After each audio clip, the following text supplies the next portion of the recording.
Picture this. You are kneeling in a dimly lit room hidden deep within the labyrinth of Hong Kong. Above your head, a razor-sharp sword and a heavy chopper are crossed, forming an arch of death. The air is thick with the suffocating smell of cheap incense and sweat. A porcelain bowl is passed to you. Inside is a full mixture of rice wine, the blood of a freshly slaughtered rooster, and a few drops of your own blood, freshly pricked from your middle finger. You are told to drink. If you swallow this full concoction, you are bound for life. If you spit it out, you will not leave this room alive. And if you ever break the vows you are about to take, the penalty is death by a myriad of swords. Welcome to the Triads. This is not a movie. This is the brutal, hidden reality of the most secretive and enduring criminal syndicate on the planet.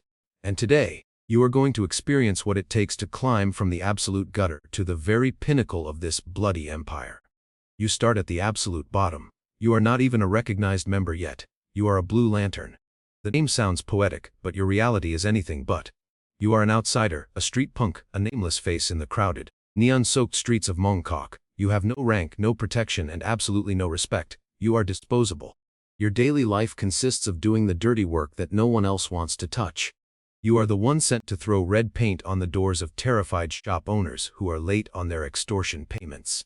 You are the one forced to hold the bags of illegal narcotics when the police suddenly raid a back alley gambling den. You are the human shield, the scapegoat, the first one to take a beating when a rival gang decides to send a message. You make pennies while the bosses above you make millions. Every single day is a gamble with your life, and the odds are heavily stacked against you. But you are hungry. You are desperate to escape the crushing poverty of your neighborhood. You watch the men in sharp suits driving luxury cars, surrounded by respect and fear, and you want that power. Therefore, you bite your tongue, you take the beatings, and you wait for your chance to prove your worth. That chance comes on a sweltering summer night. A dispute over a lucrative smuggling route erupts into a full-blown street war. You are handed a rusty meat cleaver and told to hold the line. It is pure chaos. Glass shatters, blood sprays across the asphalt, and the screams of the dying fill the air. You fight not for loyalty, but for survival. You manage to save the life of a mid-level boss, taking a deep slash to your shoulder in the process. You have shed blood for the society. You have proven you are not just a street rat, but a survivor. Because of this, you are finally summoned from the streets and invited into the inner sanctum. Now comes the initiation. It is a grueling, complex ceremony that dates back hundreds of years to the Shaolin monks who rebelled against the Qing dynasty. You are stripped of your regular clothes and dressed in simple white garments. You are forced to crawl under the crossed swords, symbolizing your rebirth into the brotherhood. The incense master, a terrifyingly calm old man, recites the 36 ancient oaths. You must repeat them perfectly. I shall not harbor any evil intentions against my brothers. I shall not steal from my brothers. I shall not seduce the wives or daughters of my brothers. For every oath, the punishment for breaking it is exactly the same. Death. You burn yellow joss paper to inform the gods of your commitment. You drink the blood wine. The ceremony takes hours, but when you finally stand up, you are no longer a blue lantern. You are now a 49er. You are an official, made member of the Triad. The number 49 is highly symbolic. 4 times 9 equals 36. Representing the 36 oaths you just swore to uphold. But do not let the official title fool you. Your life has not suddenly become glamorous. As a 49er, you are essentially a foot soldier, a grunt in a massive criminal army. Your primary responsibility is simple and ruthless. You must generate revenue. You are assigned a small patch of territory, maybe a single street or a cluster of seedy bars, and you are expected to squeeze every last dollar out of it. You organize illegal street gambling rings. You run small-time prostitution rackets. You collect protection money from every single vendor, from the noodle stall owner to the electronics store manager. You must kick a significant percentage of your earnings up the chain to your bosses. If you fail to meet your quota, you are punished. If you skim off the top, you are killed. But you are ambitious. You start making real money. Your territory thrives under your brutal but efficient management. You buy your first decent suit. You start wearing a gold Rolex. People on the street begin to lower their eyes when you walk past. You are tasting the intoxicating flavor of respect, but success in the underworld breeds intense jealousy. A rival faction, perhaps the notorious Fortier or the Sun Yeon, notices your lucrative operation. They decide they want a piece of the action. They start harassing your vendors, smashing up your gambling dens and threatening your life. Your boss refuses to intervene, telling you that a true triad handles his own problems. Therefore, you are forced into a corner. You must defend your turf, or you will lose everything you have bled for. You gather your most loyal men, arm yourselves with machetes and steel pipes, and prepare for a bloody confrontation in the dead of night. This is the moment that will define your criminal career. You either become a legend of the streets, or another forgotten corpse floating in Victoria Harbor. Surviving that bloody night on the asphalt changes you. You are no longer just a foot soldier scraping by on protection money. You've proven that you can kill to protect the interests of the society. But to climb higher in the Triad hierarchy, raw brutality is not enough. You must make a choice that will define the rest of your criminal life. Do you become the bloodthirsty enforcer, or do you become the cunning mastermind? If you choose the path of the sword, you become a red pole. The code is 426. This is the rank of the ultimate enforcer, the vanguard of the Triad army. You are the muscle. You command teams of ruthless killers, and you are the one called in when negotiations fail. You do not just carry a weapon, you orchestrate violence on a massive scale. Think of the infamous chopping attacks in Hong Kong during the 1990s. Those were coordinated by red poles. You are respected, but you are also feared, even by your own men. Your life is a constant cycle of planning ambushes, asserting dominance, and looking over your shoulder. You make substantial money from controlling the most lucrative illicit activities like large-scale narcotics distribution and high-stakes underground casinos. However, you are also the biggest target for the police and rival gangs. You live by the sword, and you know deep down that you will likely die by it. But perhaps you are smarter than that. Perhaps you realize that true power in the modern underworld does not come from a rusty meat cleaver, but from a briefcase full of laundered cash. If you choose the path of the mind, you become a white paper fan. The code is 415. You are the advisor, the accountant, the brilliant strategist of the Triad. You do not get your hands dirty with street violence. Instead, you wear tailored suits and sit in air-conditioned offices.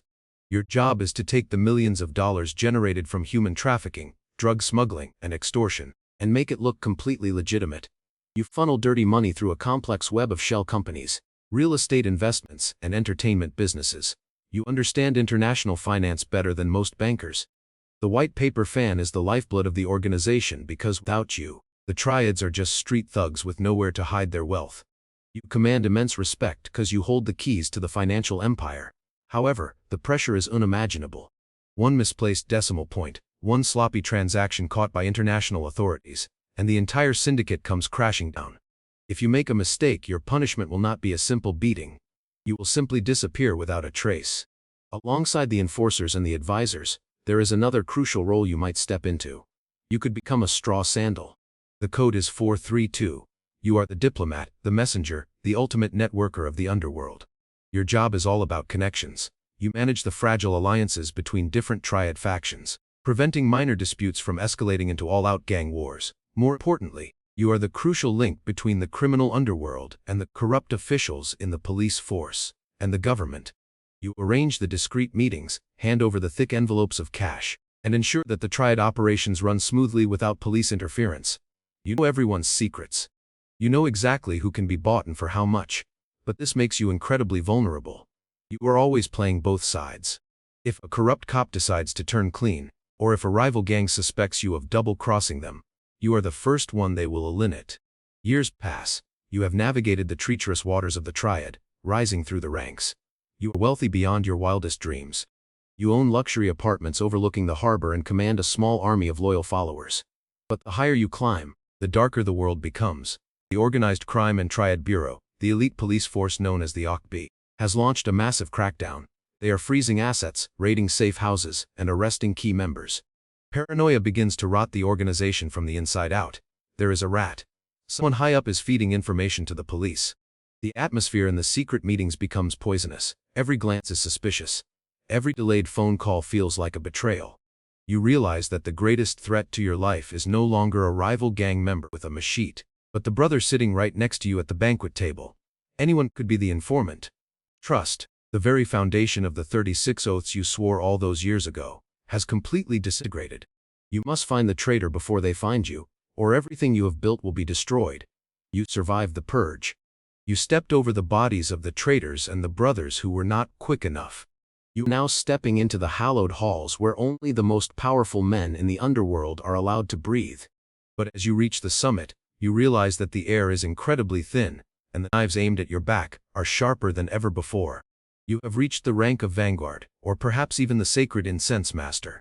The code is 438. You are no longer just a criminal, you are an institution. You are the High Priest of the Triad, the keeper of the ancient laws. and the one who orchestrates the blood oaths that bind the new recruits. You hold the power of life and death over every single member. If a dispute between factions cannot be resolved by the red polls or the white paper fans, it comes to you.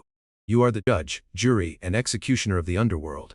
Your days are spent in heavily guarded temples or secret boardrooms, presiding over internal trials that always end in bloodshed.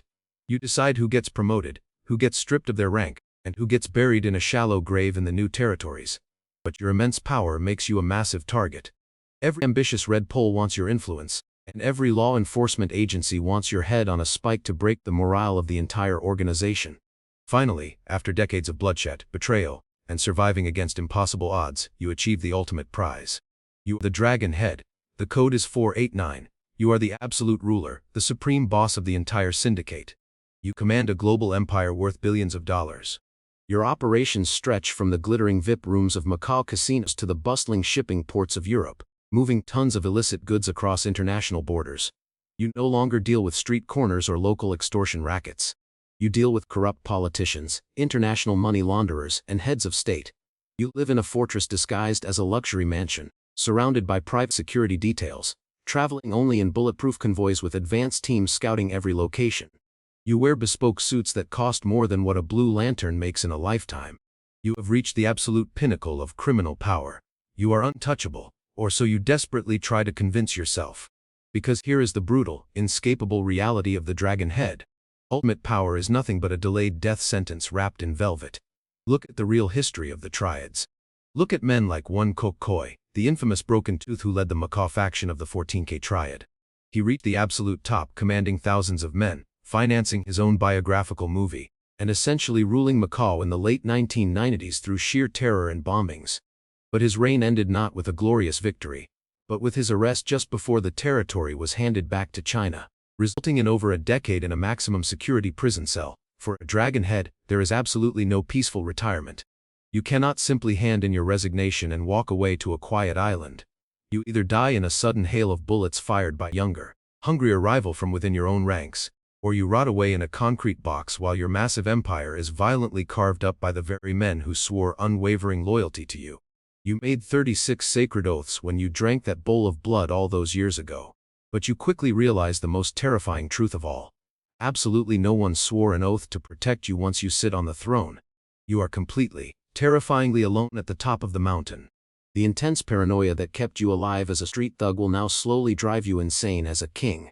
Every shadow hides an assassin, and every smile from a subordinate is a mask for betrayal. This is the true, unglamorous cost of the Triad life. If you want to survive the brutal realities of the world's most dangerous criminal organizations, you need to know their darkest secrets. Make sure you hit that subscribe button for our channel right now, because ignorance in this dangerous world will get you killed. Join us, hit the like button, leave a comment down below about which rank you think you could survive, and stay one step ahead of the danger. And next time, we are leaving the neon-soaked streets of Asia behind. We are heading to the sun-baked, blood-drenched deserts of the Americas, where a completely different breed of monsters rule. A place where chainsaws and acid barrels replace ceremonial swords, and where entire cities, police forces, and politicians bow to the absolute will of the cartels. You will not want to miss it.